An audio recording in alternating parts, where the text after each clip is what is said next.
What's up, Bud Light fam? It's the Bud Light Bros. Woo! Coming at you with video number 23. 23. Okay. How are you? Whatever. Before we get started though, look at my pretty little hat. Pretty good. Ooh, such a what pretty is it, huh? hat. Bud Light Bros. What you gotta say about my shirt though? Look at the shirt too. Look, put it on front. Put it on front. Dang. Read. Yeah. So our homie Manny from the Print Gurus hooked us up with some merch. Is the same guy that does the tiny towels, the air fresheners, and the guy that did the t-shirts for the last hang at the Descanso. Yeah, he felt that we needed some merch to bring to the people, and he hooked us up. So special shout out to that guy. If look at that Klein Alley show. If you're not following him already, it's the print.gurus, and he's available on Instagram. If you go to the Bud Light Bros Instagram, he should be following us, and we should be following him. So Yeah. But anyway, yeah, shout out to that guy, Manny from the Print Gurus. Put this in my special place. Bang.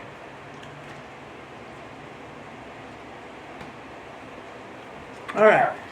So today's video is gonna be, Video number 23, and it's gonna be top 5 sports. in RV. So this is our top 5 sports, and guess what, guys? We haven't done this in a while, but we feel like since we are very passionate about our sports, this is going to be a two-part. Yeah, two-parter, and also spoiler alert: these are mainly combat sports. So this is not contact. This is not foosball or tennis or Golf. yeah. These are Pickleball. These Get are- this stuff out. Yeah, these are hard-hitting sports. All right. So without further ado, let's get into number 5. 5. We have the ancient art of sumo. Hui, hui. Oh. If you remember Street Fighter, playing Street Fighter as a young kid on Super Nintendo, you remember a character named E Honda, with the fast hand. Yeah, he was a sumo. Wrestler, and, sumo fighter, however you want to say it. But Yeah, so sumos get a bad rap because everybody thinks, they're just fat guys. They wear diapers. They wear diapers, all this stuff. Like, y'all cannot be even more wrong as you guys talk. It's like, first of all, they're not diapers. They're Mawashi belts. Okay? And saying all, they're not fat. They're just big dudes with fat on them. Because if you actually look at a sumo match, these fools' leg muscles are incredible. Yeah. They are well defined. These fools have big ass calves, big ass quads, big ass hamstrings. Like you see their legs, and it's like, God damn, that looks like a tree trunk. How is that possible? Exactly. And yeah, you see their big old bellies, but because they eat a lot and they burn a lot of calories, so they have to consume a lot of calories, and they have to get their rest, and they have to train. And the thing that I love about sumo, because they honestly, this is something we just barely got into. There was a slow little, fight day or sports day, and this just came up in our feed, and I was like, oh, let me try this out. And I watched it, and I started loving it. The main thing I love, like, sumo isn't just a sport for them, for the Japanese people. It's a lifestyle. It's and they like consume themselves in that lifestyle. They go and train in their staples. They Stables. Stables. I said staples, dumbass. But yeah, they have stables where they practically live, train, eat, with their teammates, sleep with all their teammates in one house, like in one little compound or something. And like you see their daily lives, and These fools are just normal people. They train all day. They eat. They sleep. And I mean, when they go to compete, man, you see everything. Like, you see these fools, like, you know, of course you see big ass bellies, but you see some fools with big ass traps, big ass shoulders, big ass arms, and it's like, god damn, these fools are huge. Yup. Like, not in like just some fat sloppy way. And these fools, like, the more you watch the matches, the more you start to understand, the more you start to pick up. Like, you start to see, like, you know, everybody thinks sumos is just two fat guys pushing each other like, that's and trying to get each other out of the ring or whatever. But that is a how you get points. But you there's also techniques with, like, there's wrist locks, there's hand locks, ankle picks. There's a way where you could use your forearm to, like, just take somebody and make them unbalanced just by flicking their knee. There's a lot of technique in sumo. And then what is that? The Mawashi? The Mawashi belt. The Mawashi belt. There's ways to, like, to grip it and then, like, flip these fools. So it's like, it's crazy technique, guys. And then there's they're not all Japanese. There's some dudes that go from Sweden. There's some dudes that are American. There's some dudes that are Georgian. Yeah, like that are Norwegian. Yeah, well, from different nations. Yeah, they're not all Japanese, and like from Europe and Asia mostly. Yeah, of course, the top sumos that get to be yokozunas are mainly Japanese, but because they've been, like, you know, what's that called? Like, inherited in their bloodline. They're just like sumo after sumo after sumo after sumo after sumo, and that's just, you know, their family tree is that, But there is a Ukrainian sumo out there that's looking for that Yokozuna spot. Yeah, and, like, if you guys were to watch, the downside of the sport is that you can't really watch live events because they don't have a place to televise them here in America. Plus, and if you it'll show like at 2 or 3 a.m. because of the time difference. Zones. Yeah, so, but there is a YouTube channel. I don't know what I believe it's called NHK World. And that's where they showed a bunch of stuff about Japan, but that's where you can watch all the highlights and highlights they have. And the highlights of the tournaments and stuff like that. So, like, you could have like 40 matches compressed into like 30 minutes. Yeah, like 30, 40 minutes. And you have the best of the best, you know, duking fighting it out each other and stuff. To be the best, pretty much. So, yeah, don't, like, sumo's a sleeper sport, guys. Yeah, you guys, do like, not sleep on sumo. Yeah, man. you the more you start watching it, the more you start recognizing the technique too, and then you're like, oh, look, he's sitting this. Oh, he got countered. Like, forget the bare ass, forget the big bellies. Like, these dudes are professional athletes. These dudes come out here to compete. Exactly. So, yeah. So that's sumo. That's number 5. Moving on to number 4. Number 4, we got boxing. And I've heard boxing. We're not really big fans of, like, this modern new age boxing, however you want to call it. We do have some fighters that we like, but new age boxing is done already. Ever since Mayweather became the face of boxing, I was done with it. Then Canelo became the face of boxing. I was done Super with it. done with it. And then now Jake Paul's the face of boxing. Get the F out of here. Yeah, man. it's like... That's like... ridiculous. No way. That's why we're fans of boxing when it mattered. What's his name? Chavez Senior. Senior, not Junior. Chavez Junior. Senior. You got the Mexican Warriors. Eric Morales. Marco Antonio Barrera. Juan Manuel Marquez. You had El Maromero Pais. You had all the in boxing, you had the rivalry between Puerto Rico and Mexico. You had Miguel Cotto. You had Felix Trinidad. Yeah. Then you had, of course, he was American, but he was of Mexican descent. De La Hoya. No. And then, but yeah, and then you got the new age fighters that still keep that. Well, not the new age, but like the ones that came after. that still kept that Mexican style, that pressure, moving forward, pressuring, taking hits, but giving them back even harder. Then you had Gennady Golovkin, Triple G. You had Leo Santa Cruz, El Terremoto. Yeah. Then you had Abner Mares.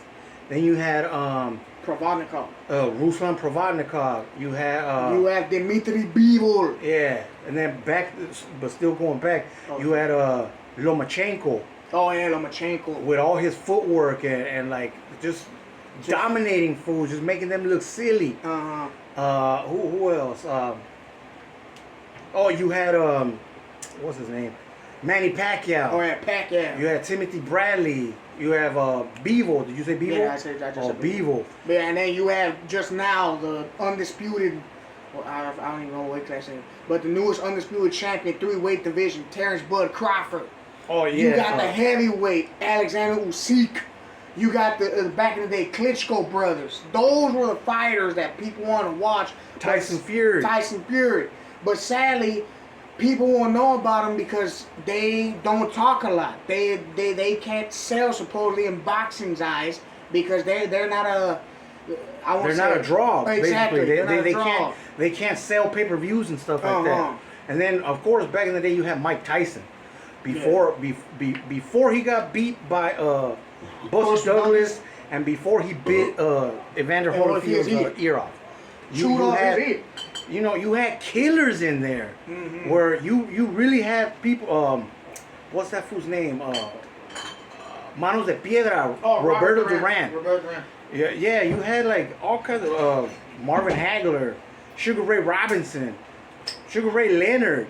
Like there's a lot of people in boxing that like hold the standard of boxing, what boxing should be, and what boxing used to be. Instead, you got all these track stars and just people that want to talk and yap. They want to just use their footwork, throw one twos, and back up and They're get on their bicycle. fighters. Yeah, exactly. They're not fools that are just like, hey, point down to the center and let's fucking throw putazos. Exactly. But it's sad that nowadays boxing isn't like that anymore. And it's more of a, hey, give me 30 mil or I'm not fighting. Exactly. It's like it became now more you just of want to make the quick rich scheme. Yeah, you want to get rich fast and stuff. And it's like, nah, man, like, back in the day, you had to earn your stripes to make that money. Fighters used to fight just to survive. Remember that, guys. Fighters used to fight just to get a paycheck. It was like a blue-collar job. You heard their stories where they grew up in the hood, they grew up in bad neighborhoods. Yeah, they grew up in the ghetto. In poverty, where like they didn't have a mom or they didn't have a dad, or some of them didn't even have both, and like they had something to fight for. They wanted to get their name out there. But now all these kids are all just lame ass fools, just freaking like have everything, and they don't have that hunger, they don't have that drive. Yeah, exactly. They don't have. Yeah, that's basically what it is. They don't have that hunger. They don't have that drive. Everybody just wants to be the big name, the next big thing, and it's like, what is that? Like, El Chino Maidana. When Maidana knocked out Broner for the first time. Yeah. Man, see those type of fights. When that meme came out, is Maidana out there?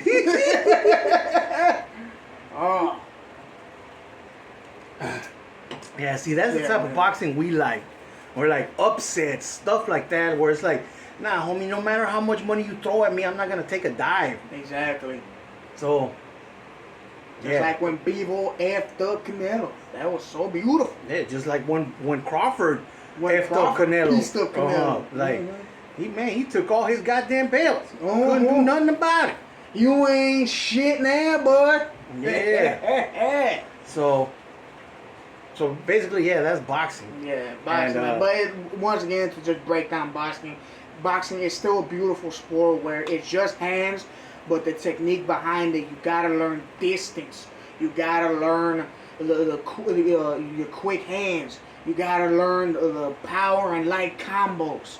It's still a beautiful sport to learn, and you learn your self-defense, you learn your offense, and yeah, it is still a great sport to learn.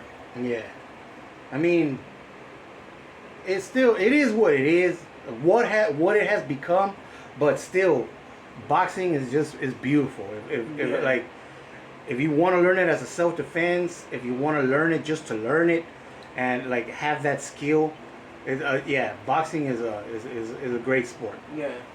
All right, so moving on to number 3. We got kickboxing. Wow. So now this is not only just hands.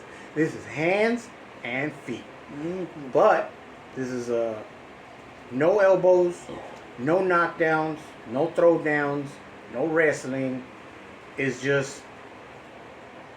basically Muay Thai with a lot more rules and with gloves.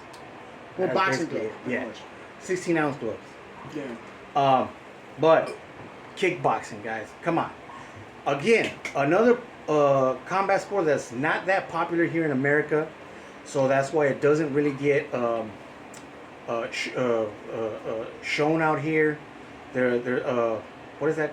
What is my broadcast, telecast, broadcast, whatever? yeah. It doesn't get telecast or broadcast out here. Back in the day, it was easier because cable, and before the apps came out, cable would run stuff, and they would have stuff on Showtime. Yeah, Showtime had to deal with Glory Kickboxing. Hey! Shh!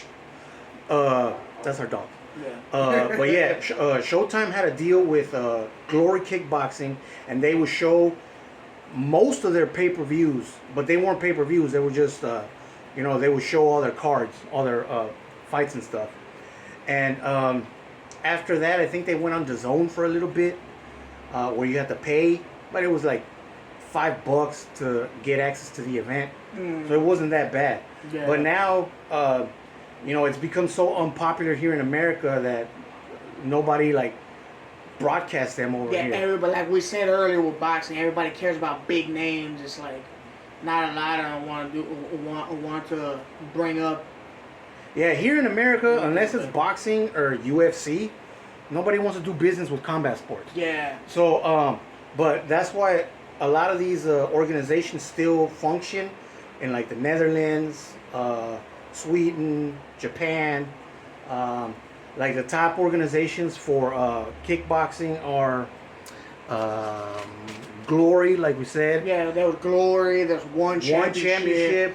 I think they broadcast sometimes on not Spike. On Access. On Access or something like that. Yeah, one Once championship in a while. still does Access TV fights, but that's only if you have a cable provider. Yeah. Because I haven't seen Access itself be its own app or but whatever. I mean, I guess we just gotta lobby for it. I guess I don't know, but there was K1, Infusion, Bellator had kickboxing for a little bit. Yeah, Risen, and then Dream. Back in the day, Dream. So it's kind of it was kind of like Pride for MMA. Dream Kickboxing, you had some of the greats come out of there. Alistair Overeem, Super Samoan Mark Hunt, Mirko Cro Cop. You had what was his name? Manhoff. Oh, Melvin Manhoff. Melvin Manhoff. Yeah, there Melvin you go. Manhoff, yeah. And then, they didn't come out of Dream, but you had. But you had Israel Adesanya, and then Shama, Alex Bajeda. Yeah, they came out of kickboxing too. Yeah. So, kickboxing has always been like a step. A staple? No, not a staple, but there's a word I'm looking for. I don't know, but there's it's an in between gig before going to MMA. Like you became a striker, and then you went on to kickboxing, and then it was like a stepping stone towards MMA. MMA, yeah. Yeah, and then the guy that's dominating kickboxing now is a dude named Rico Verhoeven, who's been undefeated for pretty years. much 10 years. Over a decade. He's been undefeated, been the heavyweight champion in kickboxing for that long, because he, unlike other people that just want to coast and just want to be I'm already champion, what I gotta go hard for it. Nah, this dude evolutionizes himself to keep being better. His limits are no limits. He has no cap. Yeah, and kickboxing, you can see it. Not only are you a good boxer, but you're if you do Taekwondo, you'd be like something amazing in the sport of kickboxing because you do all your roundhouse kicks, your spinning kicks. Spinning kicks. You have like your tornado kicks or whatever. Your like spinning face. like if you know, if you guys have ever heard of a guy named Raymond Daniels, oh yeah, this guy's kicks are phenomenal. Mm-hmm. Like you'd look at him and be like, how the hell is that even humanly possible? yeah. This fool like jumps and like makes like a 360 and still somehow lands a kick on you. Yeah. I mean, most of his kicks are nut shots because he really he can't. has no control where the But, hell like, that kick lands. But if it lands to your dome or like even to your leg, I've seen him do a 360 kick to your leg. Those And have just- to hurt because he knows how to torque his body. So it's like, And they just end up folding the guy. yeah. So like you just see his fight. Look at Raymond Daniels. Look at him. Look at his highlights. You'll see what we're talking about. And this fool like just knows how to twist and contort his body. So like where if he lands something on you, his fist or his legs, his feet, it's gonna hurt. Yeah. So I think we're gonna end it right here. This is gonna be, like we said, a two-parter. We're already at 21 and some change. Yeah. So we're gonna end it here, and You'll get our next two in part 2. yeah, you'll get number 2 and number 1 in the next video. So don't Stay go tuned. anywhere. Stay tuned. Part 2 is coming up.